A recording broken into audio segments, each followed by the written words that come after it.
Board. There we go. Okay, so today is August 8th, 2017, and I'd like to welcome you to our webinar, Integrating Sustainability with Operational Excellence. We have two speakers today, Andrea Hoffmeier and Holly Duckworth. Andrea is a founding partner of Sherpa Inc., a benefit corporation, and is an expert on integrating corporate social responsibility with business strategy. So a lot of big words in that line that I wrote for myself. Holly is the Chief Learning Officer for Kaiser Aluminum and a co-author with Andrea of the book A Six Sigma Approach to Sustainability, Continual Improvement for Social Responsibility, which was released last year. So we're very lucky to have both Holly and Andrea with us today, and we really couldn't have asked for a better pair of speakers for this topic. So Holly, I'm going to pass the baton to you. We are all yours. Thank you, Elias. Yeah, so this is Holly Duckworth coming to you, and I want to introduce my dear friend Andrea Hoffmeier to you all. Andrea and I met many, many years ago, and we both quickly found out that we were geeks in the same regard, and then hence birthed the book that we wrote together.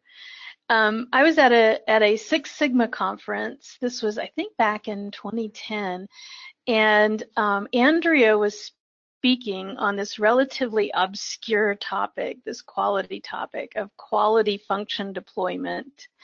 You guys might know what QFD is, but it's a relatively obscure quality tool. And she was talking about the application of QFD on social responsibility and sustainability. And I walked up to her and I handed her my card because I had just published the book Social Responsibility FMEA, Failure Modes, Effects, and Analysis, another equally geeky quality tool applied to social responsibility. So we became fast friends immediately, understanding that we were both quality geeks that were completely devoted to social responsibility and sustainability. And a lot of great things have come out of that friendship.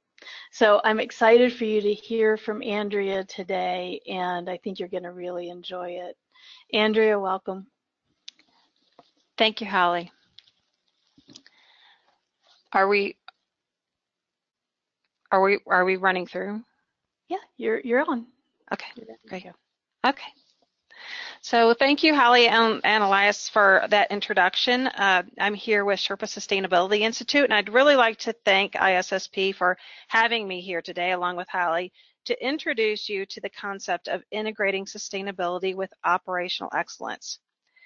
Now, when we talk about operational excellence, which you may hear called terms like OpEx, this covers many different terms, including quality with a capital Q, total quality management, or TQM, Lean, Six Sigma, and many more terms. Now, we know that many sustainability leaders struggle to find resources they can apply to performance improvement. While titles vary for quality or OpEx professionals, most organizations have these resources in the form of quality engineers or auditors, Lean Six Sigma Green and Black Belts, analysts, reliability or project engineers, statisticians, continual improvement executives. There's a whole range of them. So with this, you might find that getting sustainability improvement projects prioritized as integral to operational excellence efforts really can be difficult. First of all, you need to know who to even go talk to, right, with all of these different titles. Now, in this webinar, we're going to explore how sustainability leaders can easily use existing resources, human resources that are already in your organizations for performance improvement. And before we go any further, I'd like to invite you to share in the chat field if you face this challenge yourself of getting resources and about how many sustainability professionals are in your organization. Now, you might not know exactly, and if you don't know, just simply share if you've ever faced this challenge. I'll give you a few seconds to type in your thoughts. So that's great. Thanks to everyone who's already started entering in their responses. Go ahead and keep entering your comments as we continue on. What you will see here is a bit of research we recently did at Sherpa Sustainability Institute. We ran a keyword search for employees at Fortune 100 companies. Now, the method was simple, and you can run this yourself. We simply selected each company and entered in the keywords sustainability, Six Sigma, and then both terms combined. Now, we chose the term Six Sigma because including other terms like quality yielded far too many results, including people who simply had the word quality in their profile, but it's not their profession. Now, excuse me, while we're looking at only 6 of the Fortune 100 here on this chart, we've gathered the data across many companies, and the results were pretty consistent. Organizations really do, by and large, have a small army of quality and operational excellence, or, as we said, OpEx professionals. So to give you an idea of how big quality is, ASQ, the Global Quality Professional Association, is the second largest professional society in the world, right behind SHRM, the Human Resources Society. So please continue entering your comments and questions in the chat, and what impressions you might have of the huge delta that you see on this chart in front of you. Now, we all know that sustainability performance improvements really must be linked to the larger organizational objectives. What we end up with when they're not is a spitball or a shotgun approach, no method to project prioritization. Since projects are often then superficial, glossy marketing spin is generated. This really drives operational excellence professionals nuts. Quality folks are also unnerved when sustainability initiatives are purely compliance-focused, being called in periodically for a mad scramble to prepare for audits and inspections. Now, the most potentially damaging to reputation is greenwashing, which is often the result when the squeakiest wheel gets the resources rather than the wheel that really needs it, and pet projects are prioritized over meaningful efforts. Now, if this has already happened in your industry, then your OpEx colleagues might view sustainability as marketing fluff.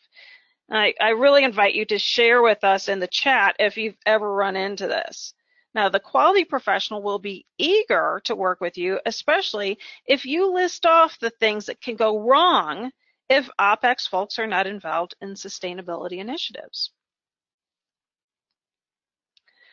So ensuring that we speak the language of operational excellence is imperative to getting quality colleagues to work with us.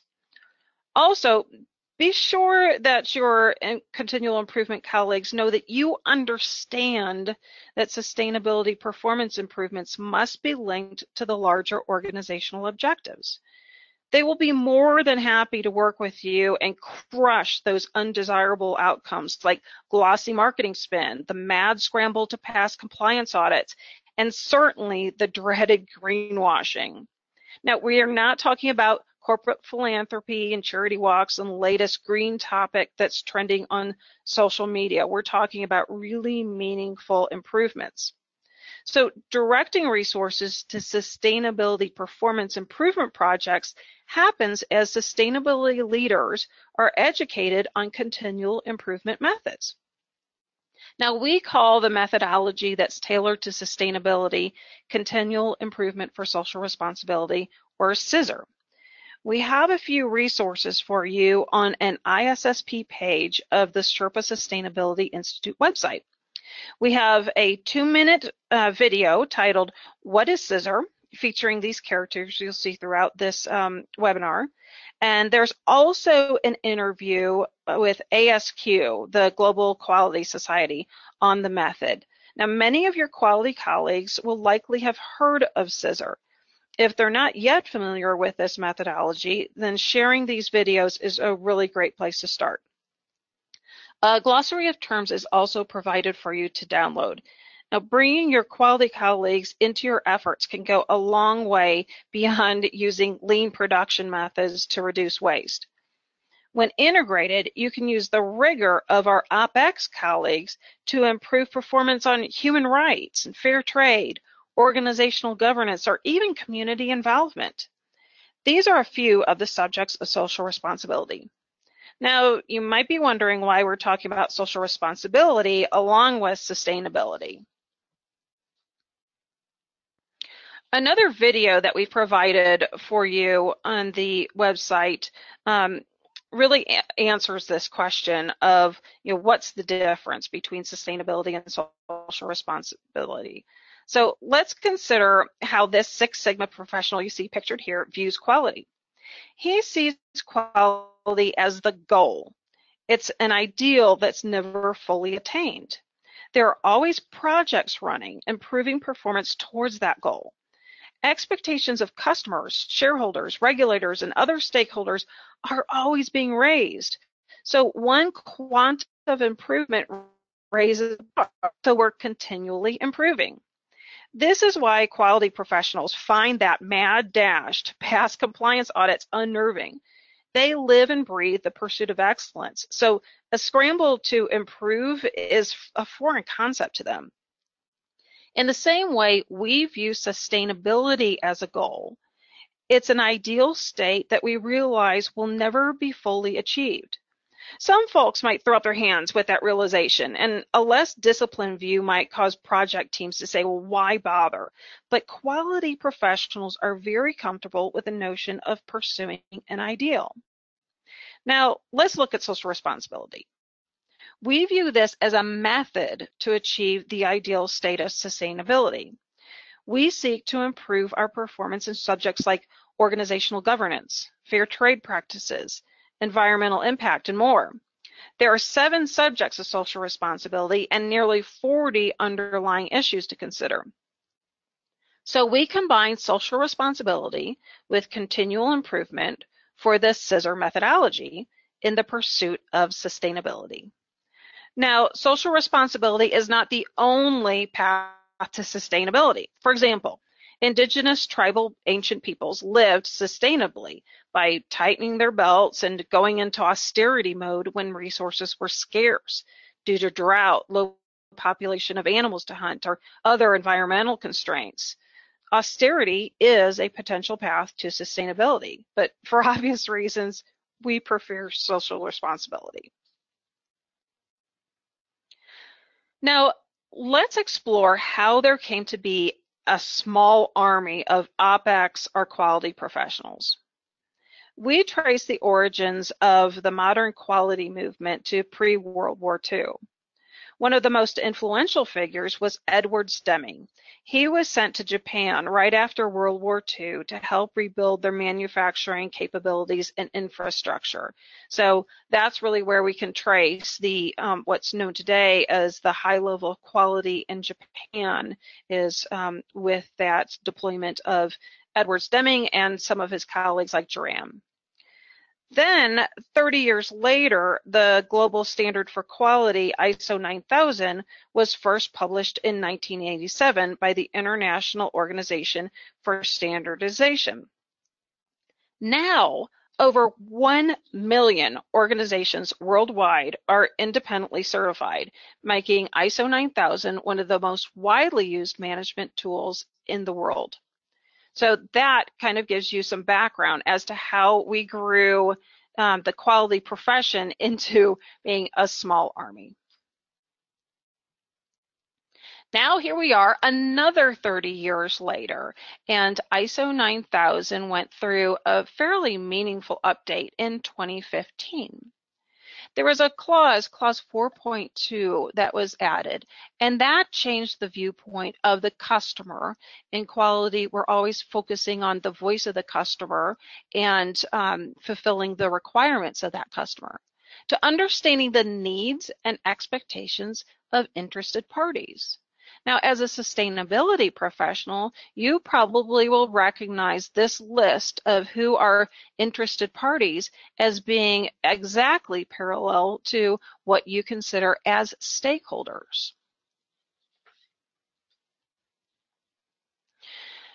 ISO then went on in 2010 to publish a very, very important guidance for the sustainability professional. You're probably familiar with ISO 26000. Now, the challenge is that 26000 is not a certification. It was published only as guidance. And those organizations that have used ISO 26000 are suggested to use this verbiage in how they've deployed it. We have used ISO 26000 as a guide to integrate social responsibility into our values and practices. And what we would add to that today is that we are integrating ISO 26000 into our operational excellence efforts. Now, this is revisiting that chart that represents that small army of quality professionals. And when we look at this, we again use Six Sigma just as kind of an umbrella term for quality or operational excellence.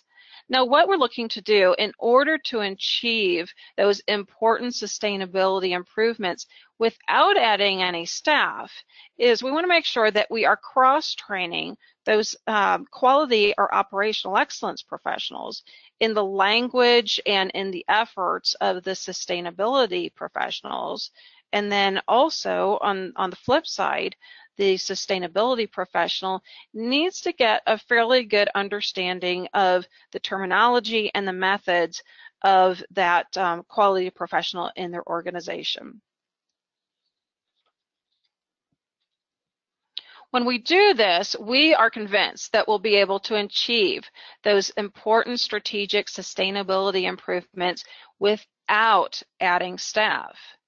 But the key thing to remember is that the sustainability leader and associate who understands the language of quality, continual improvement, OpEx, is going to be able to focus that small army, those already existing resources, to achieve sustainability performance improvement. Now, as I mentioned, we have provided a glossary on our website on that /ISSP page, and that will help you to start understanding the language of these OpEx colleagues that you have. Now, we're going to look at the shift in methods from the early days of Six Sigma, of DMAIC. Now, here we have Edward Deming, the father of the modern quality movement, who we already talked about. And with this, the DMAIC method begins with problem definition. And Deming said that a problem well defined is half solved. So thank you, Edward Deming, for that. We have, though, decided that we want to start at about 50,000 feet rather than diving into problem definition. We start with an examination of stakeholders and subjects. So those are those 7 subjects of social responsibility according to ISO 26000. Now we still have analysis, of course, and we've added innovate to the improve phase. So the middle part of the method for under the scissor methodology is very, very familiar to your colleagues in operational excellence. Now, what we do, though, that is different is rather than ending our method as in DMAIC with C for the control plan, we end the process with repeat and report. So as sustainability professionals, you're very familiar with the importance of reporting out through whatever mechanism you use, whether it's GRI, the Global Reporting Initiative, and any of the other many ways that we report out our performance in sustainability. Now with this, through every stage or phase of the method, there are tools that we use. And when you talk with your colleagues in OpEx, you'll be able to share with them some tools that will be very familiar with them. The first one that we'll talk about is FMEA, or Failure Modes, Effects, and Analysis. And Dr. Duckworth shared that that was actually a book that she published actually back in 2010 of social responsibility failure modes, effects, and analysis. Well, that's a mouthful, but if you talk to your OpEx colleagues about FMEA, they'll be very familiar with it. Now, the irony is not lost on us that the first adapted quality tool for scissor is based on a military standard for improving the reliability of missiles being launched. So we've taken that and we've applied it to social responsibility. We also have tools such as, talk to your quality colleagues about SIPOC. And SIPOC ends with a C. We have a lot of vegetable alphabet soup, alphabet soup here. So if these terms are unfamiliar to you, just don't worry about it. Again, there is a glossary. But SIPOC ends in the customer. Well, with a small adaptation of SIPOS ending in stakeholder, we now have a social responsibility tool here. And here is the CTQ tree. Any of your operational excellence colleagues are going to be familiar with this well-worn tool. Now, what we've done is instead of looking at what is critical to quality, we're looking at what is critical to sustainability. And last but not least, as a sustainability professional, you're obviously very concerned with this whole notion of materiality. There are many wonderful, well-worn tools within the quality profession for that. Just one of them is the Pew Matrix. So talk to your quality colleagues about all of the different tools that they have to hone in on what is material. So as we can see, you really already have a small army that's ready to help you with improving your sustainability performance. So the first thing is to get started just speaking that same language. Again, as I mentioned, we do have those resources for you, so you can get started with the glossary and with some of the videos. There's also that interview with ASQ. So with that, we hope that you're really excited and you're not daunted or overwhelmed by this idea of going to your continual improvement and OpEx colleagues.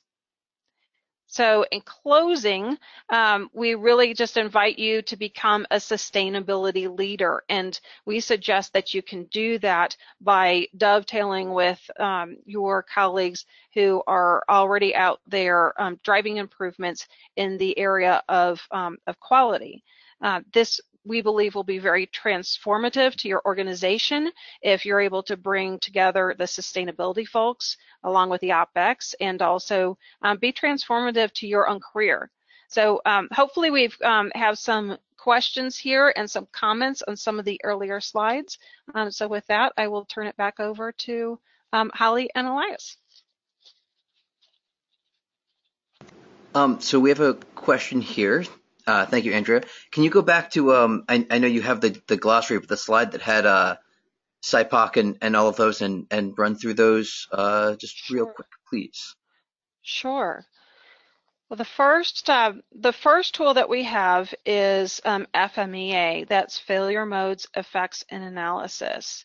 And the adaptation of that is SRFMEA. That's simply Social Responsibility, Failure Modes, Effects, and Analysis. Then the next tool is very, very familiar to anybody in quality. That's the SIPOC, and that stands for, again, all of this alphabet soup: suppliers, inputs, processes, outcomes, outputs, and customers. So all you have to do is replace customers with stakeholders, and now you've got a sustainability tool. Again, the CTQ tree, looking at what is critical to quality, and all you have to do is replace quality with sustainability, and you've got the CTS tree. And last but not least, the Pew Matrix is a really great way for the team to get aligned around what is material, this whole notion of materiality. Okay, thank you. So Chris, who's in our audience here, is wondering, do you have case studies or can you talk about examples where this integration has taken place? Absolutely. I'm really glad that you asked that question. We also have on the Sherpa Sustainability Institute website some interviews with our coaches, all of our coaches had to do a certifying project. So we have some examples of those. Billy Ingram at Interface. We have Brian Hurley, who's out in Portland, and Matt Horvat. We've got a number of really great case studies in companies with manufacturing, but also in things that are transactional. It doesn't always have to be something where it's in a manufacturing environment.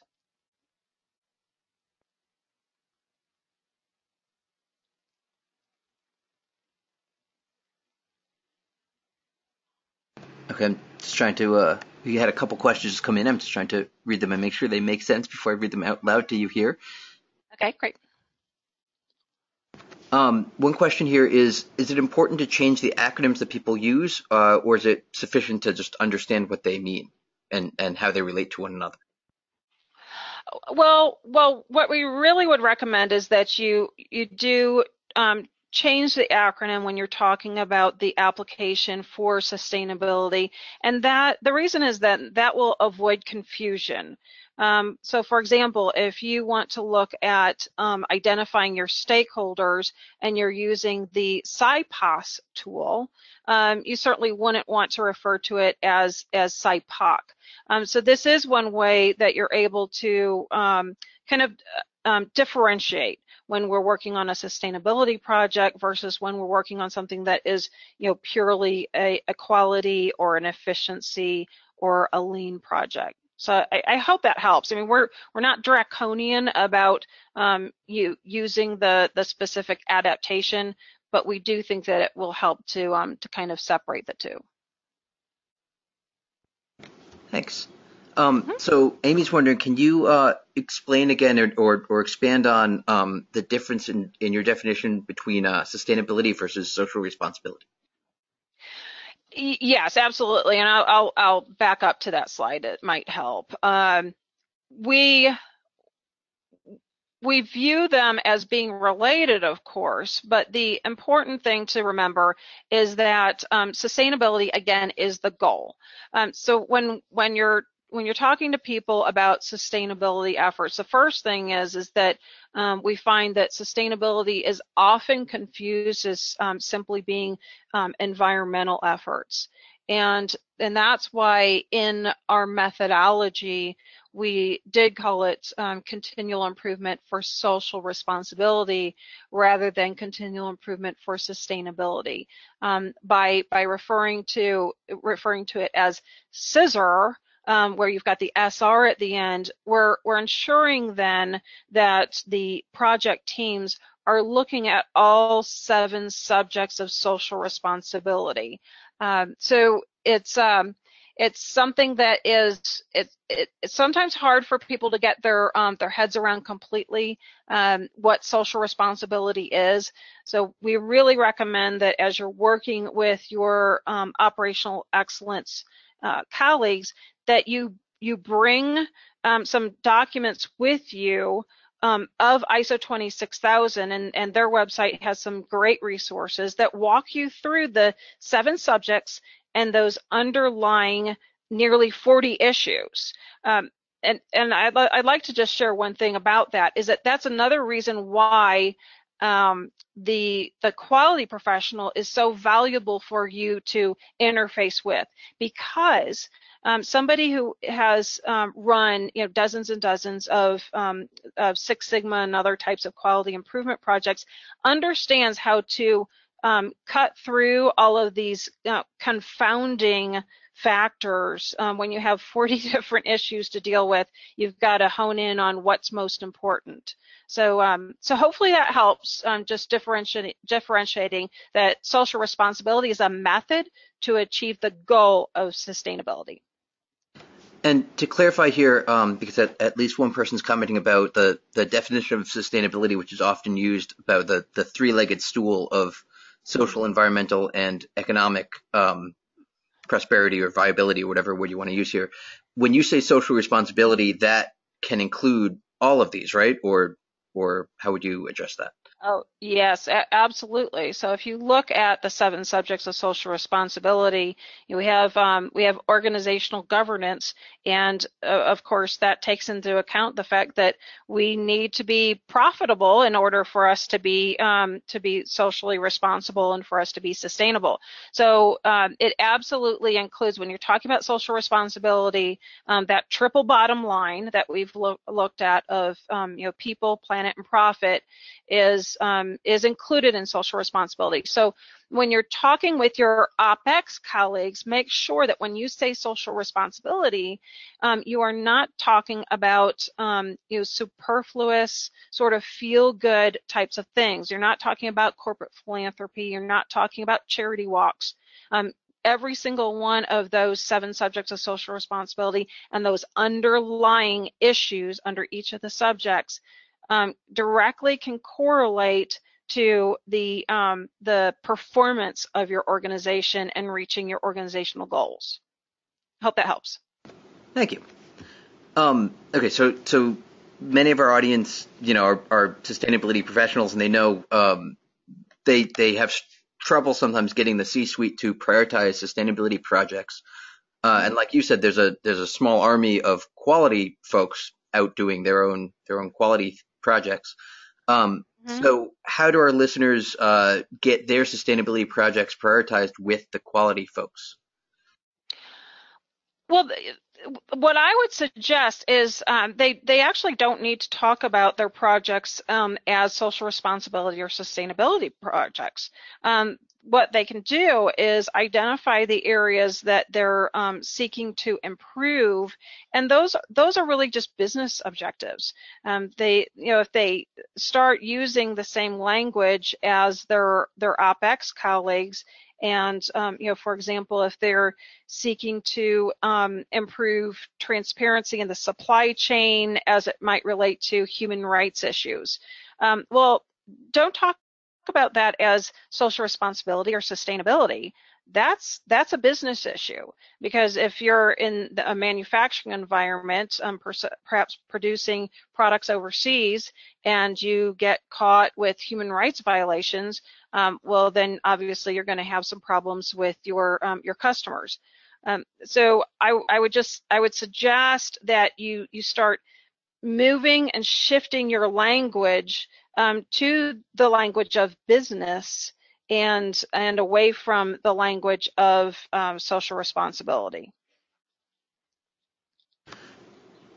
So if someone listening here is they're familiar with sustainability topics, and they don't have someone in their organization, they don't have some of that small army of quality people, or they want to become that.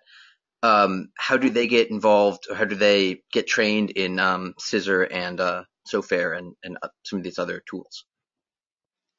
Yeah, that's I'm glad you asked that. There are many people who are actually in that position where they don't have that small army. It might be that small army of quality folks exists in their supply chain. Perhaps their suppliers have a whole lot of quality folks. But you can go ahead and learn this whole methodology of Scissor and the method of SoFair if you are a sustainability professional. You have absolutely no background in Six Sigma or OpEx. We've actually had a number of our Scissor practitioners who've gone through our training, and they've completed a SoFair project, and they've gotten certified, where they didn't know what DMAIC was or anything like that when they began. So the way that we have solved for that, and making sure that you don't have to be a Six Sigma green belt or black belt to learn this method, is we do provide supplemental learning materials that are directly for the benefit of those who enter our certification and they don't have an OpEx background. So hopefully that helps, and it takes kind of the daunting idea of this process of learning this new method. It's a method where as you go through the education for it, you're actually completing the project step by step by step as you go through the phases. And we also do provide all of our candidates with one-on-one coaching with somebody who's become an expert in this method. So, you know, they get all the help, they get all the support that they need, whether they come in as belts or no belts. Hope that helps. Thanks. On that note, can you would you mind going back to that slide, please, where you defined scissor and SOFARE and running through those again real quick, please? Let's see. Well, so we have scissor here. It's continual improvement for social responsibility, and I think that slide we're wanting to get to is where we compare DMAIC with SOFARE. So yes. Here's a slide where it walks through the difference. Now, when you're talking with your OpEx colleagues, and just start by explaining that this is an evolution. The method that we're going to be talking about is an evolution from DMAIC. And if they've been in OpEx for even if they just got certified in Six Sigma, they're going to understand this, because the very first certification level in Six Sigma, you go through this methodology. So in Six Sigma, we go through, start with definition of our problem, and then the next step is M in DMAIC, and that's where we measure everything that has to do with this problem. And so that's gathering a whole lot of data, whether it's qualitative or quantitative. We then get into analysis, so that is statistical analysis. It's very rigorous, a lot of process flow analysis, but we really want to understand that problem even further before we get into I of DMAIC, which is improve. So in DMAIC, you have 3 full rigorous phases before you get into improvement. And then we wrap it up with a control plan. We want to make sure that those improvements that we went through all the effort to put in place actually stay in place for in perpetuity. Really, that's the goal.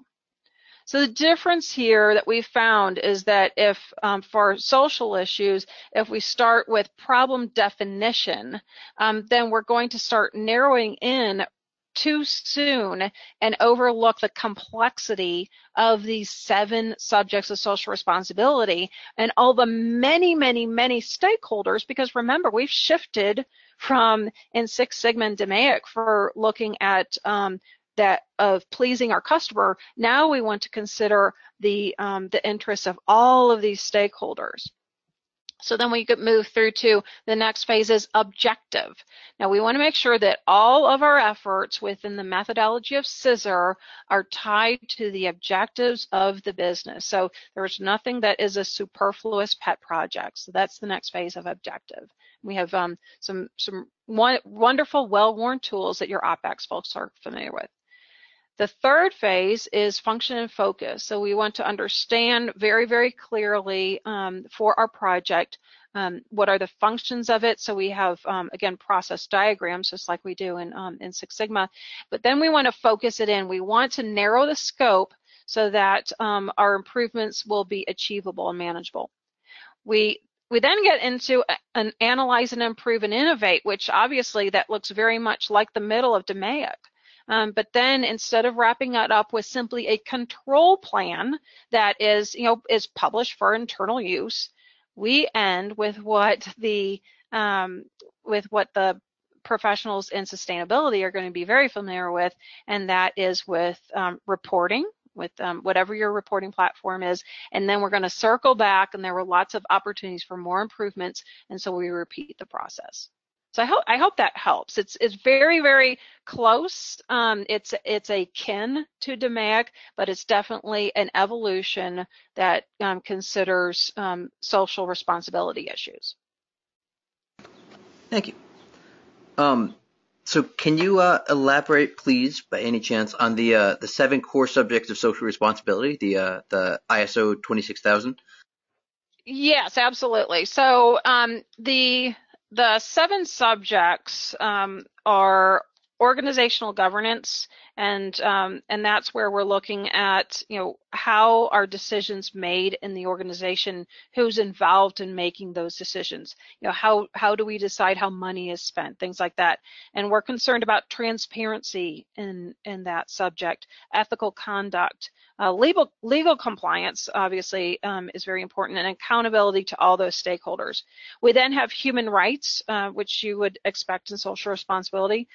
And the next subject is labor practices, and this is where sustainability professionals really have an opportunity to be influential in their organizations, because with labor practices, in addition to issues like employment relations and work conditions and health and safety, you also have human development. So the development of the talent within your organization. So think about that. As a sustainability professional, you actually have a seat at the table with folks like Dr. Holly Duckworth, who's the Chief Learning Officer. So all those efforts and how are we training our workforce are social responsibility issues. The environment is included in social responsibility, and that's often where people go straight to thinking about sustainability, but obviously it's more than the environment. We have fair operating practices, so that's critically important, whether you're dealing in a manufacturing environment or we've even seen recently in financial institutions that fair operating practices are really important. Anti-corruption, responsible political environment, fair competition, respect for property rights. So you really need to get to understand the issues underneath all of these subjects. Second to last is consumer issues. So with this, if you are a product company or if you provide services, you're dealing with consumer issues. So do you have fair marketing? Are you providing information that the consumer needs? How are your contracts written? Are they understandable? Being concerned about protecting consumer health and safety. Think about sustainable consumption. That's one of the issues. So we've seen things about, should we be supersizing servings of food and beverages, or is that irresponsible? Consumer data and protection. So if you are in the financial industry, that's an important issue under consumer issues. Education and awareness and access to essential services after the sale. So that's consumer issues. There's a lot of them, but I'd like to wrap up the subjects with one that I think is really important. That's community involvement and development. So this is an area of sustainability where you can have projects that you initiate with your OpEx colleagues where you can really make a difference. And here's the reason why. If you do a SoFair project where the focus is on community involvement and development and deciding how you're going to get involved in the community, this is a subject of social responsibility that anyone in your organization could be on that project team. So it's a really great way that you can sort of democratize the process of folding SoFair into the operational excellence activities. You're thinking about community involvement, social investment, employment creation, technology development. But here's the important thing. You're looking at education and culture within your community, looking at health in your community and the resources for everybody in your community to get access to the healthcare that they need, and responsible investment. So really, really terrific ways for you to get started by framing it up with these 7 subjects with your OpEx colleagues. So I hope that helps. Thank you. So in addition to obviously the OpEx people in a given company, who's typically involved in Scissor and SoFair? Well, we have a number of different stakeholders who are involved. I'll start at the team level. So you have the team leader, and that's a person who understands the Scissor methodology and how to run a SoFair project. within that team, we have a number of different types of colleagues who we're going to look to have involved. You're going to want somebody who has some acumen in project management, so it could be somebody where that's actually their title, they're a project manager, or simply somebody who understands how to run all those tasks through and stay organized. So you want to have somebody with that acumen. We actually also include a character that we recommend on all the project teams, and it's somebody called Morpheus.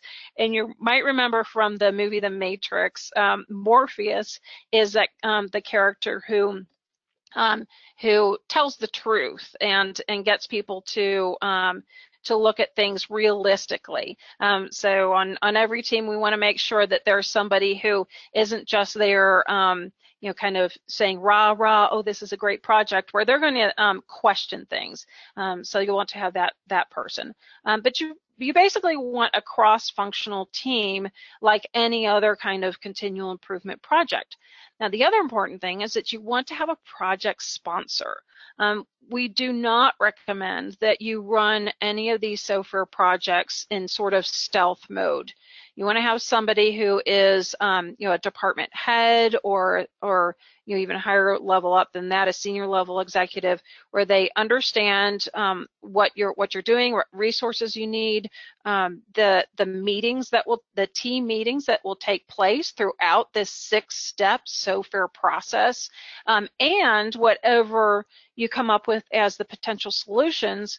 If there are funds that need to be budgeted for that they're in a position to approve of any budgetary requirements, whether it's human resources or monetary resources. Last but not least, you do want to have program champions, and that's very similar to in continual improvement. We have program champions, and those are those senior level executives who are supporting the overall initiatives going on and making sure that they complement each other and they're not, the different projects aren't in conflict. So those are, overall some of the folks that you'll want to bring in to this. And last but not least, I will also say there's an important role in corporate communications with this, because you are going to want to be engaging those stakeholders. They can be internal and external stakeholders, and then you want to be prepared at the end of the process of reporting out to all those stakeholders that you engaged in what were your selected innovative solutions, and what does it look like as far as deploying them. So I hope that helps as far as looking at the people involved. Great, thank you. So we have a couple more questions I want to get to. We have a few more minutes, so if you're in the room here and you have more questions, please go ahead and put them in. So first of all, Andrea, you were just talking about stakeholder engagement and reporting. How about employee engagement? Does this have a impact on that? Well, we view employees as stakeholders, as very critical stakeholders. So when we talk about employee engagement, that's included in our view of stakeholder engagement. We will say that a very important part of improving employee engagement is that there's some recent studies, one of them by the group Imperative, that Sherpa Sustainability Institute is actually doing a fairly large 2017 research study with them, but they found that, I believe, and Dr. Duckworth is still on the line, correct me if I'm wrong, Holly, isn't it 40% of employees they found are purpose driven? They are a little less. I think it's about 36%. Yeah. Right. So if we think about that, the three different areas, there are people who are motivated by purpose, there are people who are motivated by money, and there are people who are motivated by prestige. Those are the three buckets that they found. So if you think about the fact that you've got around 36% of your workforce that's likely motivated by purpose. Once you start getting into social responsibility, performance improvement, you're really going to appeal to those folks. At the same time, you're going to appeal to the folks who are motivated by financial reward and by prestige, because we don't get into any improvement projects with SOFARE that don't contribute to our profitability. So you've got the people who are motivated by financial reward, as well as those who are motivated by esteem and prestige, because who wants to work at a company that is viewed as being skunky in the area of social responsibility? It's people do want to work for an organization that's viewed in high esteem. So hope that helps as far as looking at stakeholder engagement and employee engagement. Wonderful, thank you. Mm-hmm. So the last question here that I don't think we got to yet, but if I missed your question, I apologize, and please put it back in. Kim is wondering if the quality realm that you're talking about addresses the sustainability concept of closing the loop of changing from a linear waste usage to a circular waste usage. Yeah, so absolutely, and we kind of talk about that in a lot of different terms. There's the cradle to cradle idea and things like that. And this is actually where interfacing with your quality and OpEx and Lean Six Sigma colleagues is going to be so valuable for you, because there are many Lean Six Sigma practitioners out there are already practicing what you're talking about in this this cradle and closed loop sort of notion, because the whole idea with the Lean is that we want to eliminate waste. Well, what is the best way to eliminate waste? That's by creating this closed loop system. So you have to get creative a lot of times, with things like aluminum cans, which Dr. Duckworth is with Kaiser Aluminum, and so she's very familiar with the whole thing of the infinite recyclability of aluminum. But there are many different types of manufacturing scenarios where you've got to get really creative of how do you create a closed loop, and how do you deal with your product at end of life, and instead of just looking at end of life, look at new life of your product. So yeah, absolutely, get connected with those Lean Six Sigma practitioners in your organization and tell them that you're wanting to do a project related to cradle to cradle and closed loop, and they'll be all over it. And I'll bet you that they have some examples of some projects that they've done in the past that they didn't realize were sustainability projects. Hope that helps. Wonderful, thank you very much. So we have a couple of people asking about where to find the resources on the website. So we'll send out all of those links, including the case studies with the recording and the slide deck later today or tomorrow. And Holly, I believe you want to say something about the case studies as well. Yeah. So thanks, Andrea. Great Q&A there. So as Andrea mentioned, I think when folks go through the training for the scissor and SOFARE methods, you're given a coach, which is also very similar to the Six Sigma methodology. We have silly terms like black belts and master black belts in Six Sigma, and so your coach is like your master black belt. And on that SherpaSustainabilityInstitute.com/coaches, there's several case studies, and those are kind of rolling in more and more all the time. So I encourage you to check there and kind of hear from firsthand from some of the coaches. So these are experts, super experts in the SOFARE methodology, about what their experience was going through.